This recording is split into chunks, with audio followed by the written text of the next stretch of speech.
रसीला engineer बाबू जगत सिंह के यहाँ नौकर था। 10 रुपये वेतन था। गांव में उसके बूढ़े पिता, पत्नी, एक लड़की और 2 लड़के थे। इन सब का भार उसी के कंधों पर था। वह सारी तनख्वाह घर भेज देता, पर घर वालों का गुजारा न चल पाता। उसने इंजीनियर साहब से वेतन बढ़ाने की बार बार प्रार्थना की, पर वह हर बार यही कहते, अगर तुम्हें कोई ज़्यादा दे दे तो अवश्य चले जाओ, मैं तनख्वाह नहीं बढ़ाऊँगा। वह सोचता, यहाँ इतने सालों से हूँ, अमीर लोग नौकरों पर विश्वास नहीं करते, पर मुझ पर यहाँ कभी किसी ने संदेह नहीं किया। यहाँ से जाऊँ तो शायद कोई 11-12 दे दे, पर ऐसा आदर ना मिलेगा। जिला मजिस्ट्रेट शेख सलीमुद्दीन इंजीनियर बाबू के पड़ोस में रहते थे। उनके चौकीदार मियाँ रमज़ान और रसीला में बहुत मैत्री थी। दोनों घंटों साथ बैठते, बातें करते। शेख साहब फलों के शौकीन थे। रमज़ान रसीला को फल देता। इंजीनियर साहब को मिठाई का शौक़ था। रसीला रमज़ान को मिठाई देता। एक दिन रमज़ान ने रसीला को उदास देखकर कारण पूछा। पहले तो रसीला छिपाता रहा, फिर रमज़ान ने कहा, कोई बात नहीं है तो खाओ सौगंध। रसीला ने रमज़ान का हठ देखा तो आंखें भर आई। बोला, घर से खत आया है, बच्चे बीमार हैं और रुपया नहीं है, तो मालिक से पेशगी मांग लो।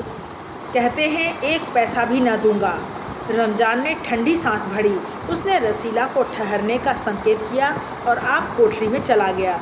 थोड़ी देर बाद उसने कुछ रुपए रसीला की हथेली पर रख दिए।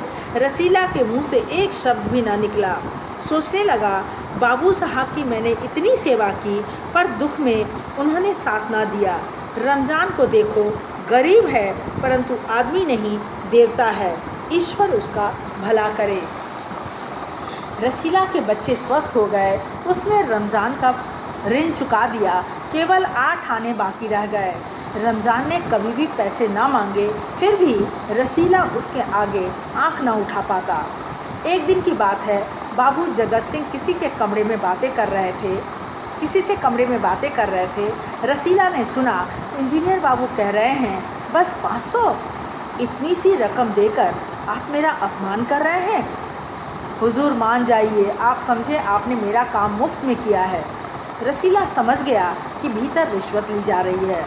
सोचने लगा, रुपया कमाने का यह कितना आसान तरीका है। मैं सारा दिन मजदूरी करता हूँ, तब महीने भर बाद 10 रुपये हाथ में आते हैं। वह बाहर आया और रमज़ान को सारी बात सुना दी। रमज़ान बोला, बस इतनी सी बात? हमारे शेख साहब तो उनके भी गुरु हैं। आज भी एक शिकार फंसा है, 1000 से कम तय ना होगा। भैया, गुनाह का फल मिलेगा या नहीं यह तो भगवान जाने, पर ऐसी ही कमाई से ये कोठियों में रहते हैं। और एक हम हैं कि परिश्रम करने पर भी हाथ में कुछ नहीं आता। रसीला सोचता रहा, मेरे हाथ से सैकड़ों रुपए निकल गए, पर धर्म न बिगड़ा। एक एक आना भी उड़ाता तो काफ़ी रकम जुड़ जाती। इतने में इंजीनियर साहब ने उसे आवाज़ लगाई, रसीला, दौड़कर 5 रुपये की मिठाई ले आ। रसीला ने 4.5 रुपये की मिठाई खरीदी और रमज़ान को अठन्नी लौटाकर समझा कि कर्ज उतर गया। बाबू जगत सिंह ने मिठाई देखी तो चौंक उठे। यह मिठाई 5 रुपये की है? हुजूर 5 की ही है। रसीला का रंग उड़ गया। बाबू जगत सिंह समझ गए। उन्होंने रसीला से फिर पूछा। रसीला ने फिर वही दोहराया। उन्होंने रसीला के मुंह पर एक तमाचा मारा और कहा, चल मेरे साथ जहाँ से लाया है। हुजूर, झूठ कहूँ तो? रसीला ने अभी अपनी बात पूरी भी ना की थी कि इंजीनियर बाबू चिल्लाए, अभी सच और झूठ का पता चल जाएगा। अब सारी बात हलवाई के सामने ही कहना।